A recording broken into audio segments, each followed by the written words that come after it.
Hierdie is Sê dit soos dit is.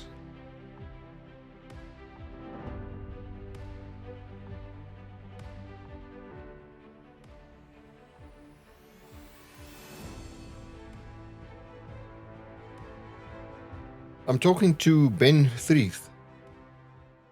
Ben has become almost world famous for your role in bringing about awareness, among others, of the travesty that took place in Zimbabwe in respect of the Zimbabwe land grabs.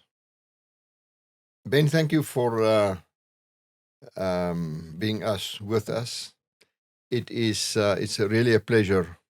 We're very honored, and you spent part of your time nowadays in London and some of your time in Zim. Yes, well, thank you so much for having me here. It's a great honor to be here and to be able to speak to all your listeners, and I hope I'm able to talk about things in a way that brings understanding and ultimately justice. Yeah. You know. When I want to take you, from the beginning. This type of thing starts off on a low note. You start hearing about things, and then it escalates to a certain point, and that's a long period. How did it start? The land grab episode. Well, for us, it started really with various threats, but then it was in 1997, suddenly government listed 1,472 farms for compulsory acquisition. I just want to stop here. You're talking about threats. Mm-hmm. From when did the threats started coming? Immediately after the takeover from Ian Smith? Well, no. In fact, before independence in 1980, there were obviously a huge number of threats during those war years. Yeah. But it was only in 1980, Robert Mugabe made a speech to say that yesterday you were our enemies, today you are our friends. And a lot of people took heart from that and thought, well, maybe he is a pragmatist. Maybe he will do things in a proper way. Maybe we will be all equal before the law and equally protected before the law. And things will be okay. And a lot of people didn't trust him, obviously, and left. But other people decided, no, we're going to stay. This is our country. This is where we want to live. And we love this country. We love our people. We love the community that was there very much in Zimbabwe. And so many people stayed. I was not in the country at the time, and I only got to the country just after independence as a young teenager. Where were you before that? My father actually was with the British Army, and so he came, he was posted to Zimbabwe. We had been in various different countries, but he was posted to Zimbabwe to be part of training the old Rhodesian army, and then the Zanla, which was a Chinese-trained army, and then Zipra, which was a Russian-trained army, with Joshua Nkomo. And then also the 5th Brigade, which was a North Korean-trained brigade that was one of Mugabe's it was his special army. He used that 5th Brigade to murder more than 20,000 people in Madabili land in the early 80s. So, yeah, there were 20,000 Madabilis civilians murdered by that 5th Brigade. So my dad was involved with trying to amalgamate those 4 different armies into a peacetime force that would be there as a professional army and would not turn against the people of Zimbabwe. And so that was my kind of entry into Zimbabwe. It was during that genocide in the south of the country, which was very hushed up. No one wanted to know about it from the international perspective. And Mugabe was awarded a knighthood even by the Queen of England, even after all those people were murdered in the south of the country. And But there was the Lancaster House Constitution, which protected people up until for the first 10 years of independence. And then after that, in 1990, there was talk again about land invade or about farms being taken. And they promulgated an act to allow for taking farms in 1992. But it was only in 1997 that they finally listed 1,472 farms. And then there was panic amongst us as farmers. We didn't believe all those years after independence that suddenly things would hot up in such a way. But something triggered that. Yeah, absolutely. Basically, when the Berlin Wall came down in 1989, there was an opening up. Up to that point, Mugabe could get away with a one-party state, no opposition, essentially not a democratic country at all. And it was only when the opposition was formed, or when it was being talked of forming, that Mugabe realized that he had to bring the nation into a state of fear.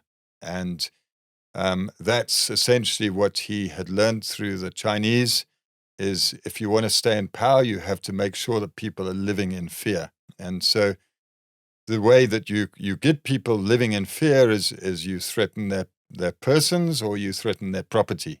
And essentially the rule of law is about protecting people and protecting their property. And when the rule of law fails, then you're insecure. You're living in fear. You do not know what is going to happen to you or to your property at any given time. And so that's where he had to bring the population of Zimbabwe into a state of fear. And that's what we then went into. From 1997, we went into a state of fear as a country, and it was in 2000 when we had an election for the first time with a viable opposition, that suddenly he realized he was going to lose that election 20 years in after independence, and he had to take the gloves off, and he had to start invading farms and making our farm workers very afraid and stopping any opposition political party from getting onto any farm and talking to our workers and this sort of thing, because we had about 20% of the population of Zimbabwe living and working on those commercial farms. We were a very productive sector within the Zimbabwe economy. And so that was what had to happen as far as staying in power was concerned. And all these years later, after those 2000 elections, we've had the same party in power now for 44 years, So for them, it was very successful, bringing everybody into fear. But for the country as a whole, of course, it's been a total disaster for the people of the country. Yeah. Okay. Thank you for this broad picture on the political thing, what happened. And tell us, bring yourself into the picture now. So come 1997, 2000, what happened on your farm? Give us some detail. Well, we ended up on the farm getting listed in 1997. And you were farming with mangoes? I was with my father-in-law and my brother-in-law, and we had mangoes and we had citrus and we had cattle, and we also had a wildlife concern with a safari lodge and lots of different animals, and the farm was listed, and we put in an objection, and the next year it was delisted by the Minister of Agriculture because we didn't fall into the criteria, and we were very productive and we employed lots of people, and we thought, okay, well, that's great. And then, of course, the year 2000 came, and we had an election in June coming up. And 4 months before the election, Mugabe decided he had to unleash the war veterans to going onto the farms as a spontaneous protest against white people owning land in Zimbabwe. And of course, it was It was orchestrated. Those people were certainly not war veterans in the vast, vast majority of cases. They were paid thugs that would go out and just intimidate and stop any opposition parties from coming onto the farms. And we had an invasion on the farm in early 2000. And suddenly we didn't know what was going to happen next. You know, just stop there. Yes. There's one day that happens. Yes. Unexpectedly. Yes. Well, it was happening all around us, and there were murders taking place as well on other farms, and so it wasn't unexpected. We knew that it could happen any day, and so we were living in fear of it happening, and we were living in fear of not knowing how it would happen, whether it would happen very violently, whether they would be ordered to kill any of us or any of our workers. So it was expected, but we didn't know in what form it was going to take, and so that made it even more terrifying, I suppose. You know, and fortunately, in our case, they came and they took over a section of the farm. They didn't camp in our gardens at that point or outside our homestead gates. So that on a particular day, they pitch up. How did it happen? Well, they just came down the driveway, and many of them had axes and machetes and things like that. That moment, you didn't know what was going to happen. No. And it was, you know, big numbers of people, and they came down the driveway chanting, and you knew that the police were not going to respond. You knew at that point that neighbors could not respond either, because if a neighbor did respond, then they would just go there. Yeah. People had already been murdered by that point. You know, some people had taken refuge in the police station, and I mean, Dave Stevens took refuge in the police station, and they came into the police station, abducted him in full view of the police, and then killed him, took him out of the police station and killed him. And of course, the police did nothing. And the president said, well, he was an enemy of the people. And so, of course, you know, no one was being arrested. In some cases where people tried to defend themselves, there was one guy, Martin Olds, who tried to defend himself using weapons. They just sent in professional snipers. They had about 70 of them, all armed with AK-47s. He did not stand a chance, and he was eventually obviously killed. And so we knew, you know, when you've got the whole state apparatus against you, there's very little that you can do to protect yourself. The police are not going to help. The law is not going to help. Your neighbors are not going to help. And for us, I thank God that as a family, we were Christians, and we were able to put our trust in God through this time and pray and you know that God was in the whole situation. We didn't know what was going to happen next, of course, still, but we were able to trust in God where other people, you know, didn't have that amazing assurance that we had as Christians. And so it was a time where we prayed a lot, and where we read the Bible a lot, and where we came together and grew in our faith, because we knew that there was no one else that we could trust, but we could trust God. Yeah, absolutely. On that day, they're coming up with a driveway, and by the way, every word you say, I agree with. I'm with you. They come up with the driveway, and what happened then? Well, on that particular day, there were various negotiations that went on, and my father-in-law eventually said, "Listen, you can stay in a barn on the other side of the river."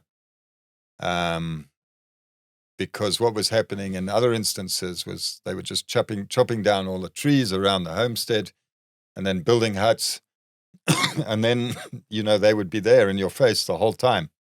So my father-in-law said to them, go to the other side of the river. I've got a barn. You can just stay in the barn for the time being. And then the government can decide what's going to happen. And so in a sense, I mean, that was, I think, a wise thing to do under the situation that we were in.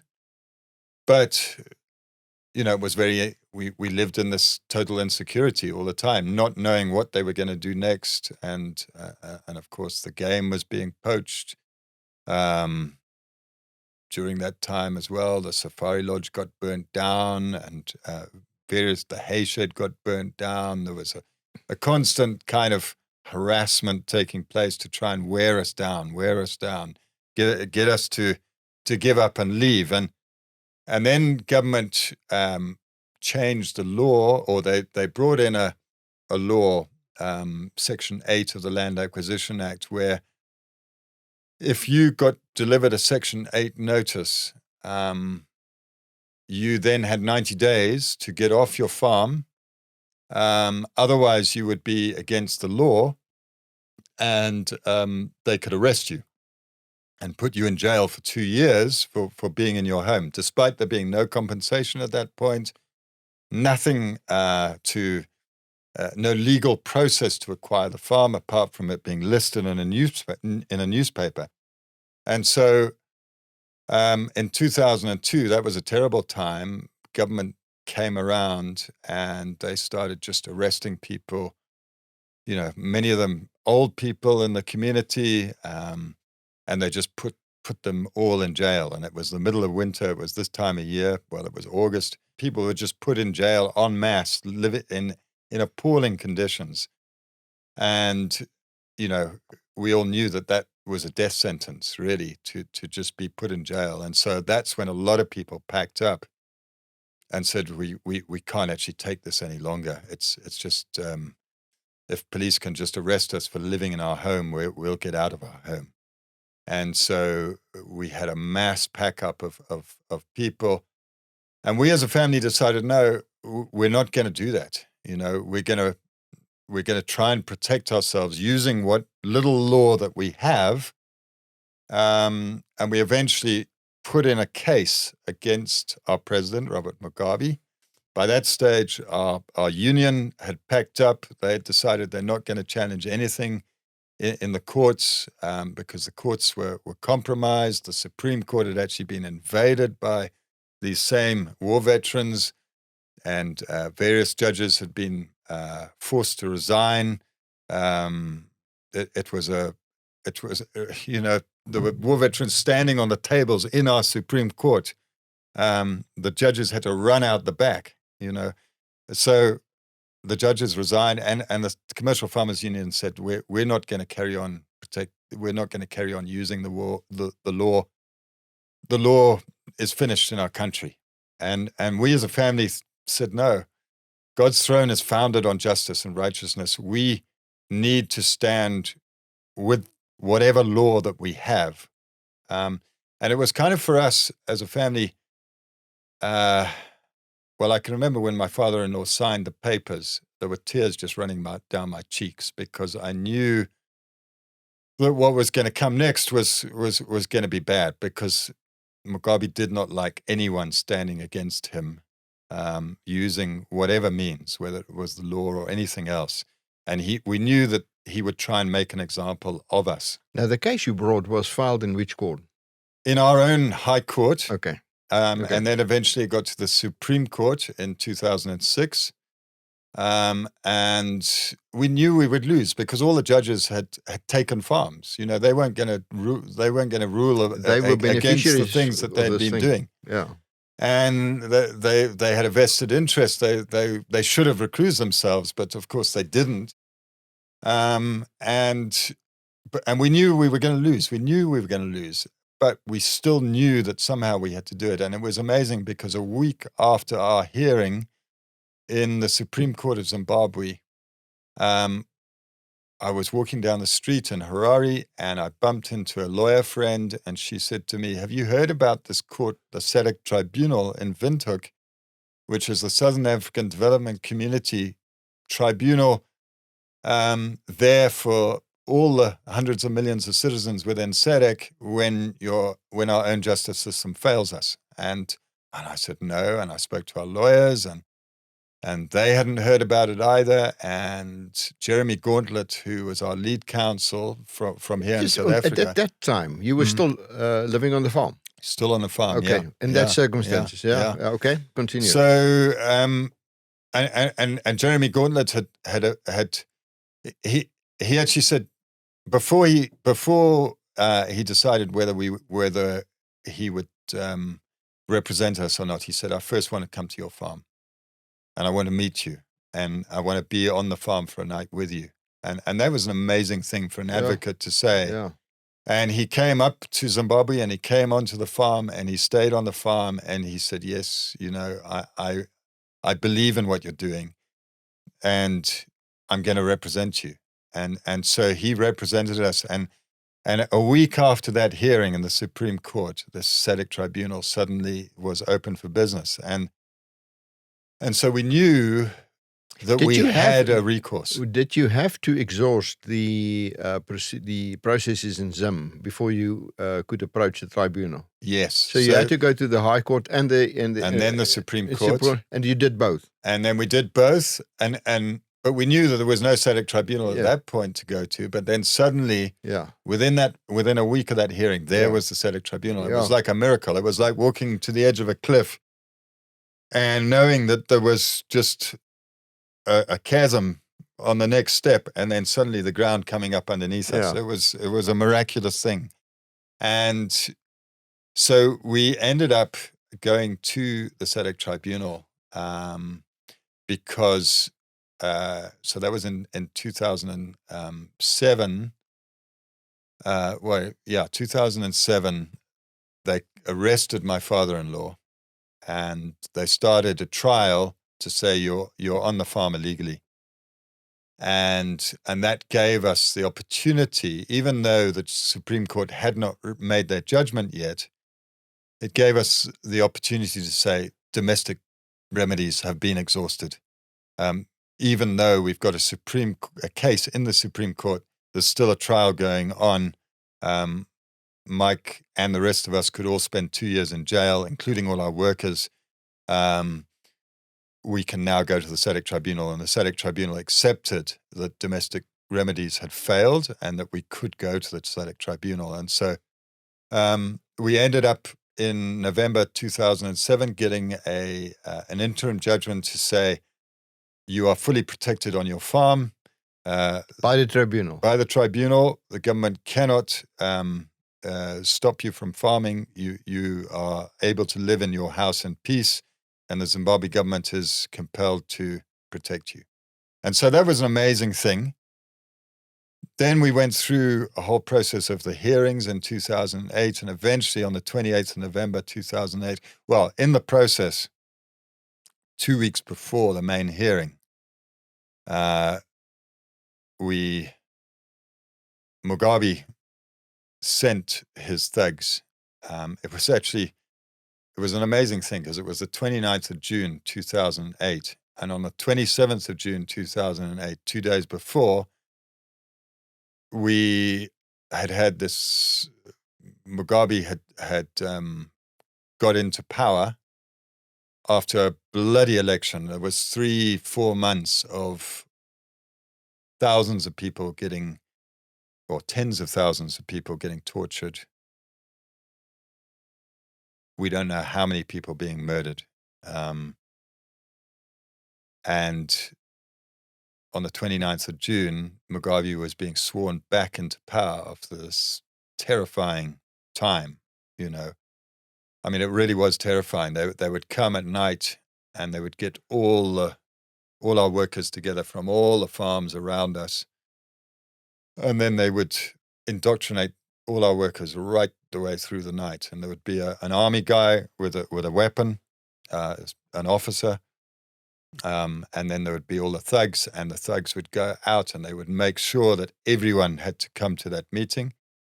And they would burn their houses down if they didn't come. And so everyone had to come. And then by the morning, they would get people to say, you supported the opposition. You said something in favor of the opposition. And they would get fathers to beat their sons or sons to beat their fathers. I mean, it was a straight out of Maoist China, the way of just tearing communities apart and bringing fear, and they would sometimes beat people, till they died, and our workers would come to work the next morning, and you would just see in their faces, and then what terror they'd been through. And I could hear it from my house sometimes, what was going on. And it was just a very terrifying time. And then on the 29th of June, they came for us. They came for my father-in-law, my mother-in-law. That was and myself. It was before which case? Was it the appeal court case?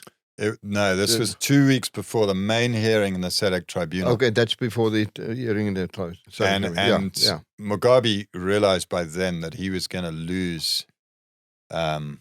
He was going to lose in the tribunal. He could not control those judges, and so he needed to try and get us to withdraw. And we were beaten within an inch of our lives. On the farm, taken away from the farm? Well, they came onto the farm. I got wind that they were coming. There was another farmer that had joined with our case, and the workers had overheard. He'd got badly beaten and guns to his head and everything. And then his workers overheard these thugs saying, we're coming to our farm, Mount Carmel farm, next. And so they got a message through to me. It was a Sunday. My parents-in-law had just had lunch with my wife and I, our family and I. And they went back to their house, which was about 2 kilometers away on the other side of the farm. And so I knew that I had to get word to them. I couldn't get them on the radio. I knew they had an orphan calf, and they were probably feeding this orphan calf, and they weren't by the radio because it was a Sunday afternoon. And so I jumped into my car to drive over to where they were, and I came down the driveway, and there were a bunch of guys with Robert Mugabe T-shirts and rifles pointed straight at me. And so I just ducked down underneath my windscreen and tried to reverse and get out of there. And then the next thing, a big rock smashed through my side window, and I went down, and then they were just pulling me out of the car and just beating me with rifle butts over my head and over my back. And then they dragged me over to where my parents-in-law were, all tied up and just bleeding profusely. And they were already tied up. Yeah, they were already tied up and just lying in the dust. And my father and mother-in-law. Yeah, my father-in-law and mother-in-law. And my mother-in-law had a very badly broken arm already by that point. And my father-in-law had been beaten over the head quite a bit already. And they both had, bruising and blood all over. And anyway, eventually they took us over to one of their torture camps that they'd been using for the election,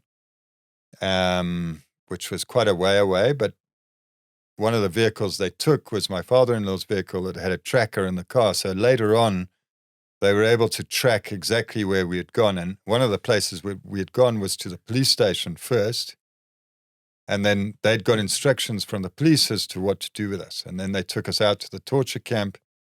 And they started beating us, very, very badly at the torture camp. And it was a dark, dark night. It was obviously middle of the winter, 29th of June. They ripped off my shirt, my jersey, and then they ripped open my shirt, and they poured cold water over and tried to baptize us into the name of their spirits, and it was evil. It was a nightmare. But one of the things that I'd really struggled with over the whole time was, seeing friends, seeing family, seeing workers beaten, being dispossessed, going through, awful things. And Jesus says, love your enemies, and I know he did. But I couldn't find love for people that were doing these kinds of things. And that night, at one stage, they took a burning stick from the fire and they put it in my mother-in-law's mouth. And, I was in and out of consciousness. My father-in-law was in and out of consciousness. And they got my mother-in-law actually to sign a bit of paper to say that we would withdraw from the SADC tribunal because, her life was very much at threat. They had about 30 guns between them, and the guns were going off all the time. And, it was something out of an absolute horror movie. And, but the miracle that happened that night was, I'd always struggled with that verse, and that Jesus says in the Sermon on the Mount, love your enemies, bless those who persecute you, pray for them. And I was lying there in the dust and shivering with cold, and I had a fractured skull by that stage. I didn't know it, broken ribs, and they, at one point, so they tied us up really tight, and at one point I'd managed to unpick my knot on my hands and then also do the same on my feet. I was lying face down, and I knew, even though I was sore all over, I still had the use of my legs, and it was a dark night. There was no moon that night, and it was thick bush, and I thought, I can get out of here. I can actually make my escape. A lot of these guys are high on drugs. They're not going to shoot straight. I can get out of here. And then I thought, no, I can't do that, because if I do that, their immediate reaction will be just to kill my parents-in-law, and then I'll have that for the rest of my life to think about. And so I didn't. And then they found that I'd untied myself, so then they just picked me up and they were just whipping me on my back with a sjambok. And I, was just so painful with my broken ribs. And I was just crying out. I was crying out Jesus. With each blow, I was just crying out the name of Jesus. And then they put me down, and then just suddenly this miraculous thing happened where I just suddenly felt a love. It was not from me, it was a supernatural love for the people around me. Many of them, well, they were all barefoot. They were just being taken by the ruling party to inflict fear and to inflict damage on people and to intimidate people. And I just felt this love for them. I felt an overwhelming thing, and I just reached out. By then they'd tied my hands really tight, and there was this crowd around me, and I just saw these barefoot people, dusty feet, poor people. And I just reached out for the first pair of ankles that I saw, and I said, may the Lord Jesus bless you. And it was kind of like an amazing thing for me, because it was almost like a freeing, like my heart had been bound up with ropes, and now those ropes had been broken out, and I was able to literally feel the supernatural love for these people that were doing this terrible thing. And it was how did that poor person respond? They didn't really know how to respond, and I just reached to the next one and the next one, and it was a liberating thing. How will you know what has happened that night there? I don't know what happened to their hearts at that time. What I do know is that after some time, they'd obviously got instruction to not kill us. Their leaders were on the phone all the time, and by then it had broken as a huge international story, because Mugabe had been sworn back into power after this very bloody election, and the whole world's press was there in Zimbabwe at the time. And suddenly the family that were taking Mugabe to court and had their hearing in 2 weeks' time, they were abducted, they were missing, no one knew where we were. And so they obviously got instruction on the phone not to kill us. And They then bundled us into vehicles, and we bumped along the road for a long way, and then they took us out of the vehicles. They put us in the middle of the road, actually between two churches in a place called Kodoma, just the town south of us. And they untied us, and the one guy said, "We're sorry for what we have done." And they knew that what they'd done was unjust and wrong and evil, and they actually apologized, for what they'd done. And then we were taken. Well, I stumbled I saw a light, and I just walked through this hedge, and I knocked on the door, and it was now in the early hours of the morning. And these people opened the door, and they saw this apparition, this white guy with blood all over him and not looking good at all. And they were amazing, and they helped us, and they, we got to a hospital, and my life was saved. My mother-in-law's life was saved. Sadly, my father-in-law, he later died of those injuries, but not before he was able to find forgiveness in his heart, and that was an amazing thing, to be able to forgive them for what they'd done. So the hearing went ahead 2 weeks later in the SADC tribunal. And you arrived at the hearing. I arrived in the hearing How did this happen? all bandaged up and in a wheelchair. And unfortunately, my father-in-law was still in the hospital, and my mother-in-law. But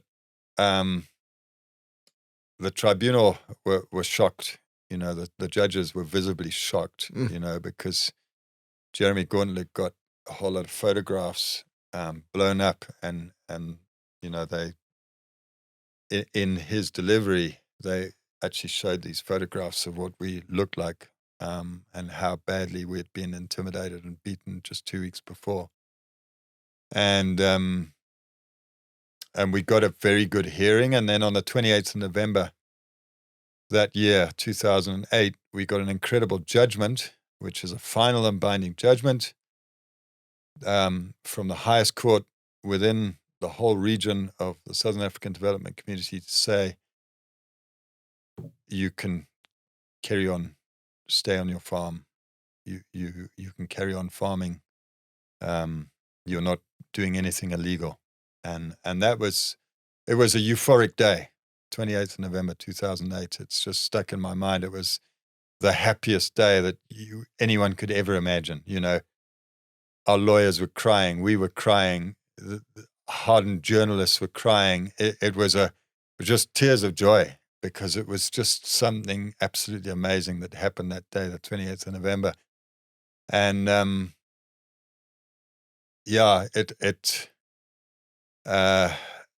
we went ahead and we planted a full crop that year, and then Mugabe, on his birthday speech the following year, 2009, he said, "We're not going to listen to the courts."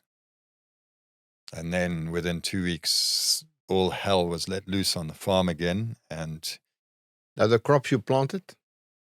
they reaped absolutely everything. We did not reap anything at all. So they used our tractors, they used our diesel, they used, all our resources to reap the crops, and then sell all the crops and enrich themselves. And my father-in-law and mother-in-law were quite vulnerable at the time. We managed to get them out of their house one night early in the early hours of the morning. I kind of crept in with another guy, and it was like war, and the police had, one of our workers had a fractured skull, another they'd just beaten his feet so badly. A whole lot of our key workers were put in jail. It was very difficult. So we managed to get my parents-in-law house out, and then I stayed on in my house with my wife, and for the next 6 months, just watched them reaping all the crops, and we could not do anything. And we managed to get half the cabinet actually out, because it was the government and national unity. And we got the deputy prime minister out, and they all saw what was going on, and they said, this shouldn't be happening, but they had no power. You know, the government of national unity did not have any power to stop what was taking place, and Mugabe was still in control, and so he eventually, later that year in August, first my house was burnt down, and then 3 days later my parents-in-law's house was burnt down, and we literally got out as a family without even a toothbrush at that time. You know, we had nothing at all.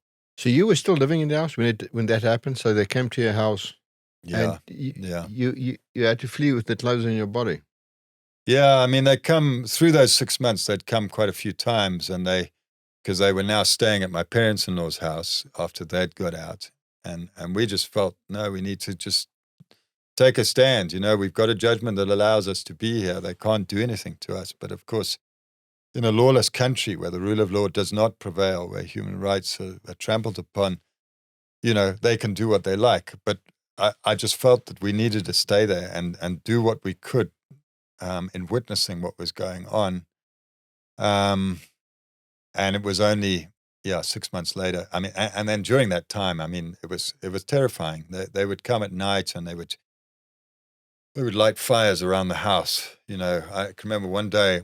So we tried to take the police to court to say, you're not doing your job. You know, you need to protect us. And we got our lawyers to serve papers on the local police and the commissioner of police as well. And the police came out to us, and in the back of their bakkie, they had a whole lot of old tires. And they said, we're not going to be able to protect you. I said, well, you haven't protected us up to now. We're not going to be able to protect you because we're going to Harare to try and see lawyers to answer the papers that you've served on us.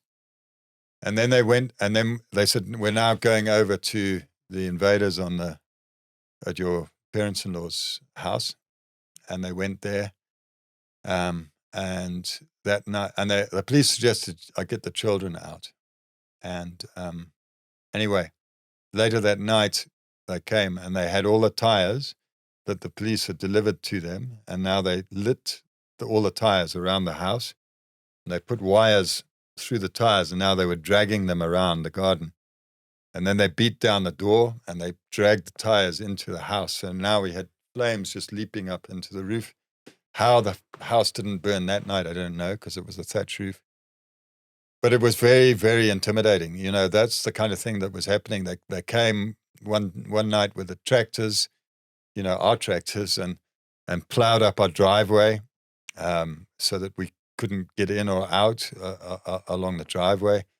One day they came with rifles and they just set up positions all around the house. And we actually had some Spanish journalists staying at the time. And they'd gone through Afghanistan and they'd gone through Iraq and they'd gone through all these kind of different, and they were just sweating with fear because they said, we have never experienced anything so terrifying as what you guys are going through with all these guys with rifles in your garden behind bushes and things. And so it was pretty extreme. You know, you can't get more extreme, really. And, you know, eventually when the house was burnt down, a friend of mine phoned me and he said, Freeth, you don't realize it yet, but you're a free man. And I realized a little bit later, you know, the intense pressure that we'd been living under for so long. It was like living in a war zone for such a long time. And it was only God that sustained us through that time. But it was extreme. In 2011, is it Zuma that suspended the tribunal? Yeah, Mugabe was the instigator. So having got this judgment from the SADC tribunal in 2008, Mugabe realized that this tribunal was a threat to his tenure in power. And so he sent his Minister of Justice, Patrick Chinamasa, around to talk to other presidents and say, we can't have a court that's going to make judgments that might go against us as presidents and things. And so, you know, President Zuma was one of the presidents that kind of sided with him and said, well, we're going to write a new protocol we're going to first suspend the tribunal, and then we're going to write a new protocol that stops any individual of the 400 million people in Southern Africa from approaching the tribunal. It can only now, the new protocol will be for if one state has a dispute against another state. So Mugabe could take Zuma to court if Zuma decided that he was going to do something that Mugabe didn't like or whatever. But you and I had no right to approach that tribunal. And so Mugabe managed to get 9 signatures, and he needed 3/4 of the SADC states to sign up to this new protocol. And we then we were part of taking... How many votes did he need? He got 9. Well, there's 16 states so within SADC, and he needed 3/4 of those. So so he didn't 12. He didn't get it, yeah. And then the Tanganyika Law Society up in Tanzania took their president to court and said, you can't sign this new protocol. We haven't even... It's not democratic. It's not part of the SADC treaty. And so his signature had to be taken away. And then we, along with the Law Society of South Africa, took Zuma to court, and Zuma's signature had to be taken away as well. So now there's only 7. So there's only 7 signatures for this new protocol. So the old protocol should still stand. And yet, the judges have not been reappointed. And so, on the 28th of November last year, which was the 15th anniversary of our judgment, so we haven't been able to be on the farm for 15 years since that judgment. And I decided, well, I'm actually going to walk with my horse to the tribunal from the farm gate. I couldn't get onto the farm itself. But symbolically, you started at the farm. I symbolically started at the farm gate, and my horse is called Sedek, which in Hebrew means justice and righteousness. And so I rode symbolically on justice and righteousness all the way to, well, because of veterinary controls, I couldn't get into Namibia, Botswana and Namibia, so I used different horses, but I used Sedek all the way through Zimbabwe, keeping very much below the radar. Who took over control over SADC at the border of Zimbabwe? Was he in good hands then? Well, it was actually a mule, and he was called Nikeo. Nikeo means, so the sports brand Nike, get this word from Nikeo, which in Greek means to overcome. Okay. So we are called as Christians to overcome. And anyway, so this mule was called Nikeo. That's on horseback to the border of Zimbabwe and Namibia. Yeah. From Zimbabwe right the way through. So that was about 800 kilometers on Sedek. And then I rode... That was a horse. That was a horse. And from there on a mule. The mule was for about 600 kilometers through the Caprivi Strip. Okay. And then the mule... He needed other horse friends or mule friends to be with him. He didn't like being on his own. So eventually, a local farmer gave me a horse called Stardust, but by then I was very fit, and this horse could not keep up with me. So then another farmer gave me a horse called Johnny, and the farmer was called Johannes. And his son was called Johannes, and his grandson was called Johannes, and presumably his father was also called Johannes. But the horse was called Johnny, And I thought, how can an Afrikaans family call their horse Johnny? Because it's not an Afrikaans name. But he had one eye, and they watched Johnny Depp with Pirates of the Caribbean, and pirates have only one eye. So this horse was called Johnny. And he was the most amazing horse. And I only found out, towards the end, that there has to be a significance in the name of this horse, Johnny. And I looked at what John means and Johannes means, and it means grace. So to start on justice and righteousness, and then overcome with Nikeo, and then finish with grace. Wow. It was an incredible journey. Yeah. The portion you did in Zim was to was done in almost secrecy. Yes, it was. I realized that the authorities could cause problems, and particularly if I was riding down a main road, they would ask, what are you doing? And they would quickly find out who I was. And so I decided the only way to do it would be just to cut straight across the country. And I literally was unsupported. It was drought. So I started on the 28th of November, and it was drought. There was no rain whatsoever. It was, I was expecting there to be some nice grazing, and I ended up having to completely rely on the people, the communal people, and I would be listening for cowbells. And as soon as I heard cowbells, then I would go and find the herder, and then he would tell me where water was, or where there was a homestead nearby, and I'd find a homestead, and it was amazing. I'd ask at the homestead, where is there water, and they would say, well, 3 kilometers over there, and then they said no, and they would run. Literally, most times they would run to their house, and they would bring out a bucket on their head, and I knew that water had been carried on their heads all the way from the well 3 kilometers away, and now they were giving it to me and my horse, and it was a very humbling time walking through Zimbabwe. And I knew I couldn't ride because there was not enough grazing for my horse. And so I needed to save my horse. So I was leading my horse most of the way. I only rode probably 10% of the way. And these people were just so incredibly kind towards me. And I knew that all the propaganda that had gone out by the ruling party, there's only one television station in Zimbabwe, and that's the state party line. They don't allow any independent media there. And there's only one radio station. They don't allow independent radio stations that are going to speak truth and speak things that the ruling party doesn't like. And so I realized that propaganda had not got through. Here I was, a white guy wandering through all these communal lands, and people just couldn't have been kinder in looking after me. But I was very much off the beaten track. I didn't see a car for 2 weeks at one point. Much of the time I didn't have any cell phone signal.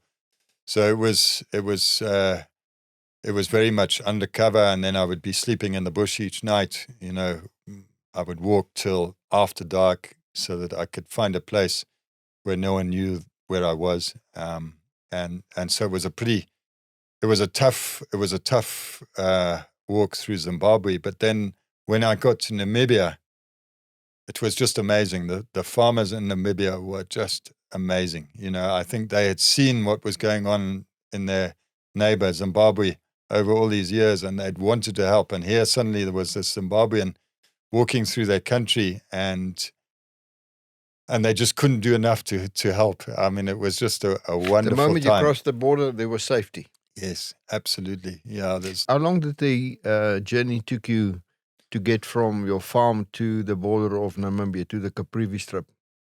Well, I started on the 28th of November, and I got there just before Christmas. So it was just under a month to get to that first 800 kilometers.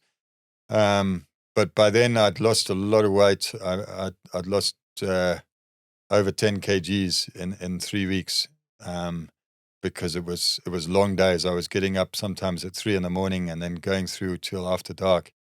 So it was long days going through sometimes very thick bush, and then getting stuck in thorns and coming around, and just on little cattle paths and game trails and stuff.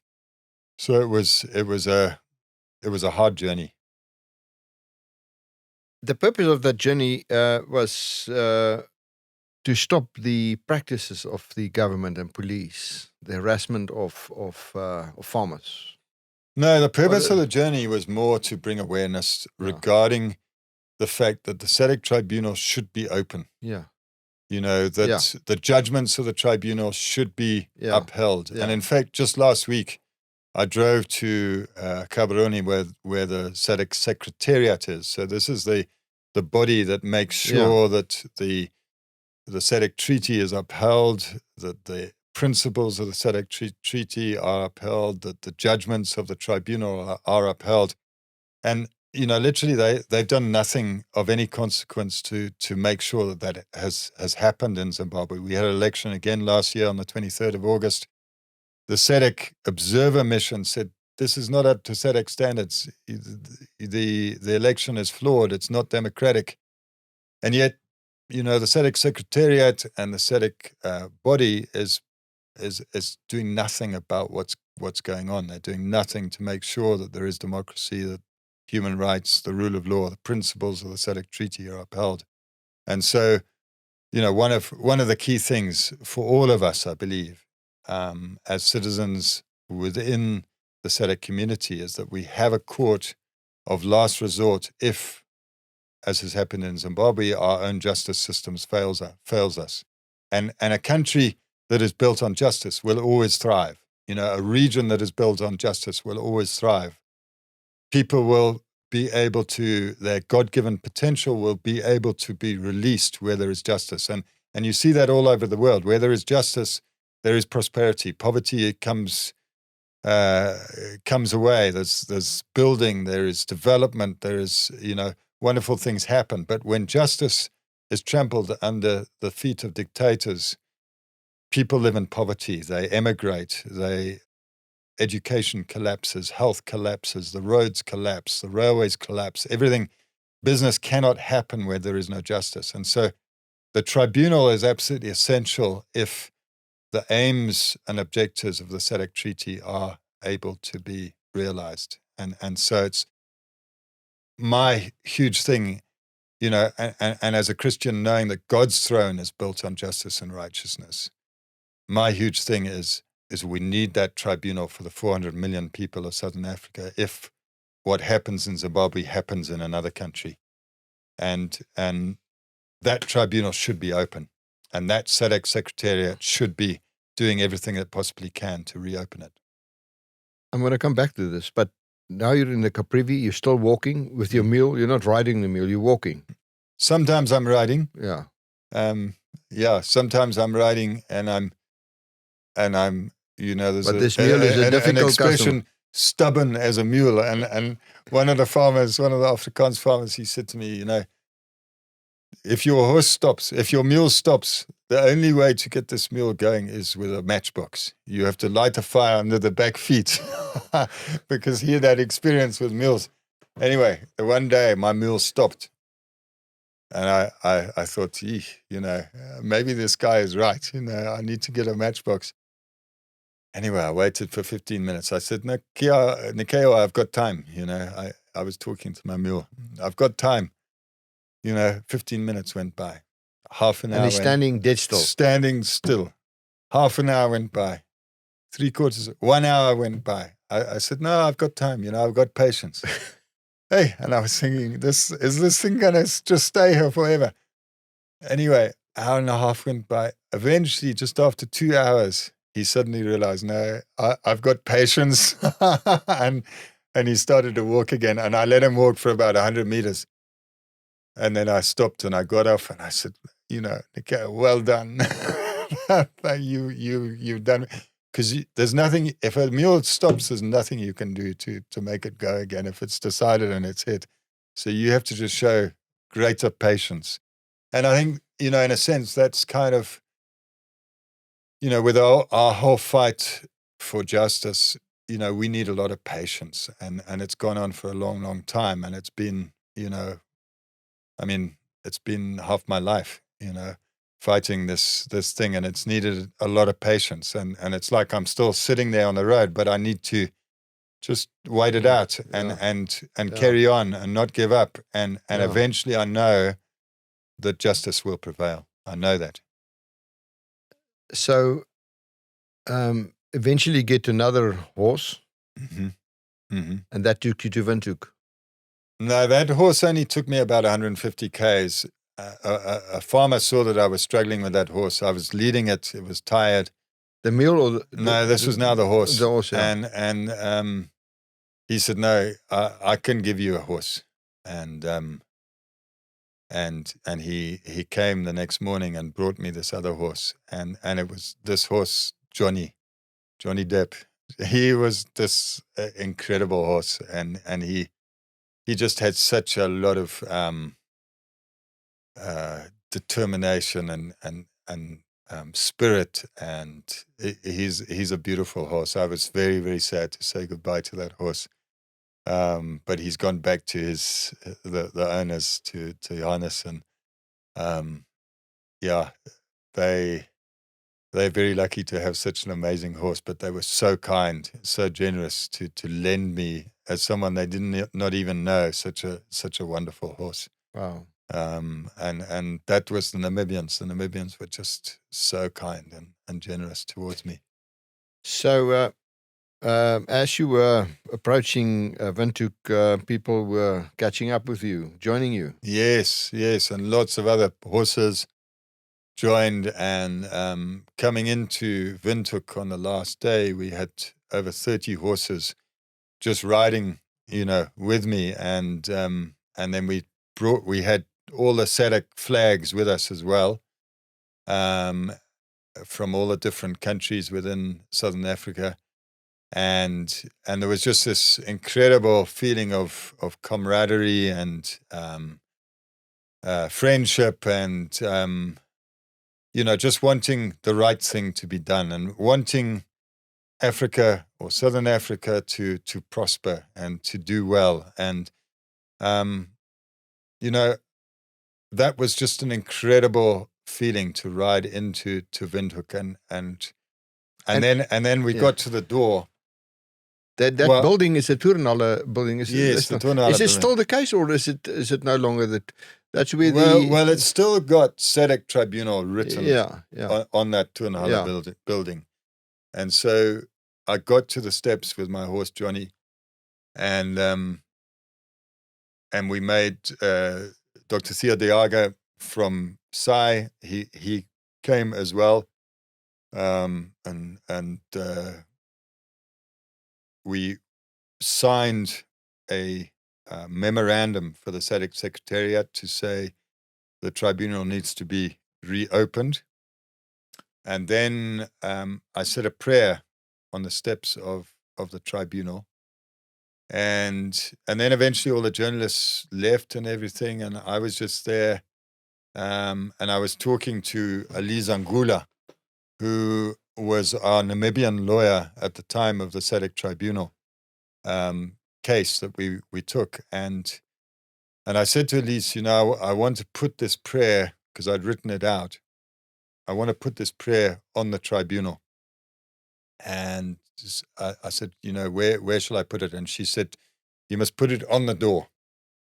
And anyway, we put it on the door. And as far as I know, from a couple of weeks ago, it's still on the door of the SADC Tribunal. So, and it felt kind of like when Martin Luther put the thesis on the church door. It was kind of a saying, this is our prayer. We want justice in the region, and this is what's happened as a result of injustice. We need justice to protect people, to protect their property, to allow the region to be able to go forward. And it was a wonderful thing to do that with Elise Angula. And she had tears in her eyes. And if you see the film Mugabe and the White African, you'll see Elise, and you'll see the tears in her eyes when we got that judgment on the 28th of November. And she had tears in her eyes again when I got to the tribunal door after that long ride. And so that was very significant, I believe, to be able to do that. How long did it take you from your farm to Windhoek? It was I started off on the 28th of November and got to the tribunal on the 18th of March, but I had a bit of a break over Christmas time. But it was essentially 3 months. Yeah. Your visit at the tribunal's headquarters in Botswana. Mm-hmm. What is the outcome? They're not functioning.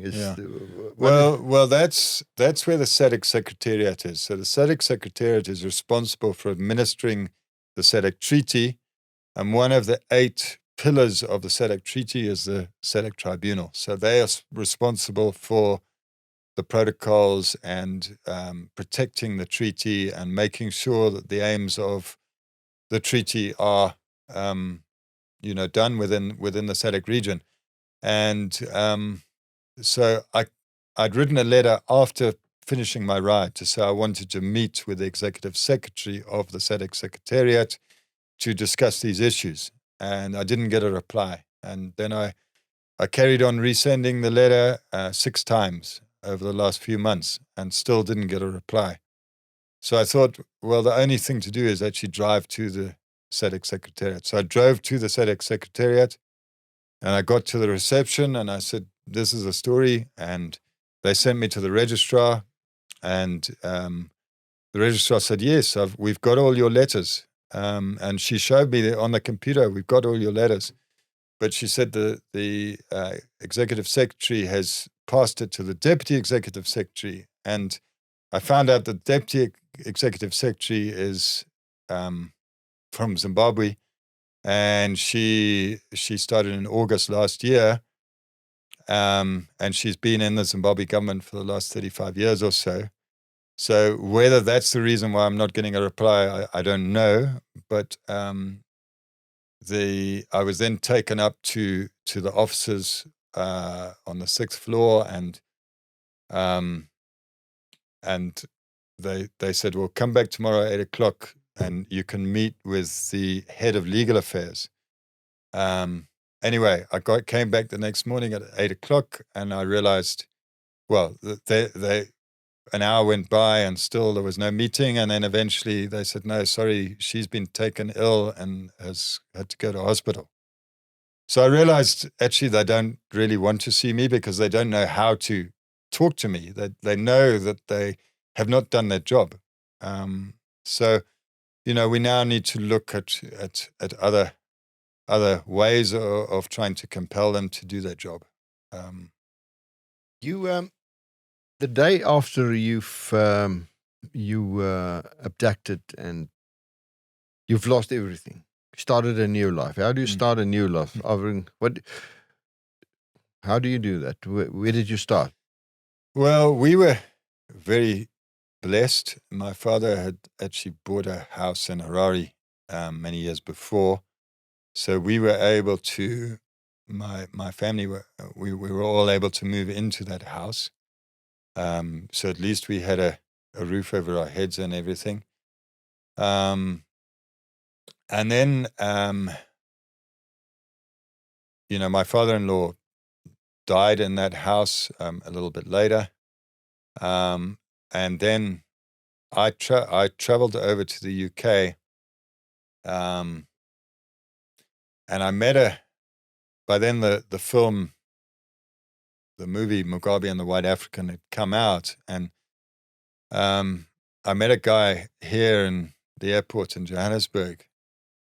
He just came up to me, a black guy he said he was from, he was Zimbabwean, but he was studying in Berlin. And he said, I saw your movie. And he said, have you set up a foundation in your father-in-law's name to carry on the work that he started? And I said, no. Anyway, I thought about it. And he said, you must. There'd been an article in The Economist magazine. My father-in-law just recently died, actually. And so I went over to the UK and we formed the Mike Campbell Foundation whilst I was in the UK. And so I've carried on as faithfully as I can doing, what we started as a family. And then at the same time, I'm involved with an organization called Foundations for Farming, where we grow, we rent a farm and grow open pollinated seed, mostly for our workers. And we teach them how to farm. Now they haven't got tractors, they haven't got fertilizer, they haven't got anything that we used to all farm with. And so we teach them how to farm with nothing. Open pollinated seed, making compost, just giving them the dignity of being able to try and feed themselves in this time where, people are desperately hungry. This year, I think 9 million people in Zimbabwe are going to need food aid. We always used to be a country that used to export to all over the region and beyond. We've only fed ourselves once since 2000 as a result of these land invasions as a country, and we need food aid every year. So this year is worse than ever. If I say that as long as the injustice that's happened, for as long as that's not rectified, the country cannot prosper. I believe that is the case, and we will continue to be in the mire of poverty and hunger and everything else until such time as justice prevails. People are protected, their property is protected. Yeah. Because even now, the very people that were doing these things to us, Robert Mugabe and his wife Grace and daughter Bona, right now their farms are being taken away from them, or the farms that they took are being taken away from them. If you do that, that will be done to you. Exactly, and so, everyone needs to be protected. If you steal and are allowed to continue stealing, you will have it stolen from you. No one lives in any kind of security, even Mugabe's family right now. So, so long as there's insecurity, no one can invest properly, no one can come out of poverty. Now, that can only be changed by God's intervention through very strong leadership. Absolutely, it can. And I've met the leader of the opposition a number of times, Nelson Chamisa, and one of the things that he stood for in the last election was property rights for all. The communal people who don't enjoy property rights right now. Everyone needs to have ownership so that they can look long term on those properties and be able to develop them and be able to, by creating property rights, you create wealth from thin air. I was in Rwanda last year. They created from a communal system 10.3 million title deeds. And suddenly, the little guy with 5 hectares or whatever, suddenly he's a wealthy guy. From owning nothing, he now owns a title deed that's worth tens of thousands of dollars, And so you create wealth from thin air, and then that wealth creates more wealth, and people come out of poverty. And that's what needs to happen in Africa. And African leaders do not like, or haven't in the past, liked to give their people independence, because that's what it is. Independence is giving people the right to own their own land and be masters of their own land, independent of the state, able to go to the bank and borrow money, put in boreholes, put in dams, put in long-term developments, and come out of poverty. And until that happens, Africa, despite all our potential, we've got 30% of the world's arable land in Africa. We should be feeding the world, but every year we put out the begging bowl. That's nonsense. It should not happen. We have got the potential to feed the world.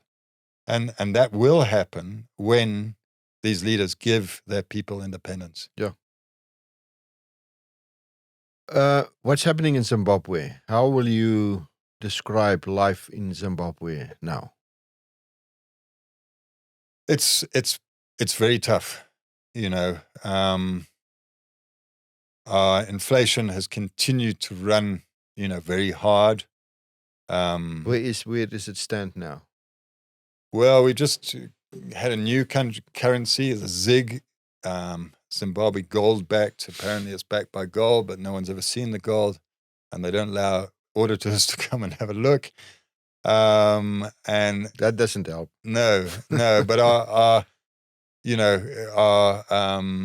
inflation has been consistently over 100% for many, many years. And of course, during that 2008, 2009 period, it went into a time where, it was doubling every 24 hours. Prices were doubling every 24 hours or even less. You go into a queue and by the time you got to the front of the queue, the price had doubled. And, I've got a bit of Zim cash of that period. Yeah. Yeah, I bought for, I think, 10 Zim dollar, I bought a whole set of And one of them, the highest number is a few trillion. 100 trillion was 100 our trillion, highest note. 100 trillion, yeah. Could not I've got even it. buy a loaf of bread. Yeah, and unfortunately, a currency is only worth as much as it's trusted. And when the government's just printing and printing and printing, no one trusts the currency. That's the thing. And so that's why we use US dollars. And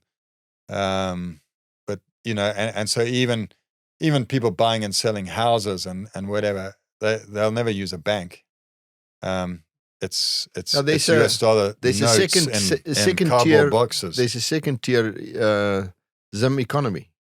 Yeah, there's an informal economy which is much bigger than the formal economy, and but it's very difficult because government will raid bank accounts. And over the years, I mean, I don't have a bank account any longer because two of the banks that I was with, both closed with all my money in them, and I never saw a cent. So I don't trust the banking system in Zimbabwe. And every transaction that you do, you're paying 2% to government. So for every transaction that goes through your bank account, and so very quickly your money erodes, and even safe deposit boxes are no longer safe. In the last budget, government can raid safe deposit boxes. So financially, it's a very difficult environment for people to. By law, they can raid safe deposit. So they're no longer safe deposit boxes. Yeah. So it's a very difficult environment to operate in.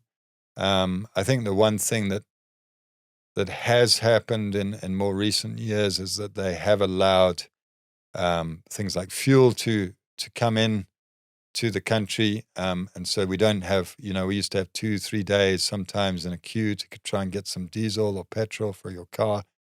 Now, you can at least do those kind of simple things. But I mean, electricity, things like that. I mean, electricity goes off at the moment at 6 a.m. It comes again at 10 at night. You don't have electricity for the whole day. And you never know when it's going to go off and how long it's going to go off for. I've got a friend whose electricity went off about 2 years ago. They've only just got the electricity back on again now. It's been 2 years with a power cut. So it's kind of, it's very difficult to operate with those, simple things not working. A lot of people in Harare haven't had water for 20 years. So, you have to get a water cart to come round and deliver some water into a tank. Which obviously ends up very, very expensive. The shops are expensive, so you send a runner down to South Africa to buy groceries and whatever once a month, and they come back and obviously they charge 25-30% on top of your South African prices, but that's a lot cheaper than buying it from the supermarket in Zim. So our prices are really very, very high and difficult to cope with. So it's a difficult environment to live in at the moment. But it's still a beautiful country and there's amazing people, and we believe in the future. Ben, thank you for this. Thank you very much. I think we've touched on everything. It's great. It's a huge privilege from my side. Thank you. Well, thank you, and thank you to all your listeners as well. And may God bless you all, and bless South Africa. And to you as well. We honor you for what you've done. You're a very special person. Thank you. Well, by God's grace. Thank you. You.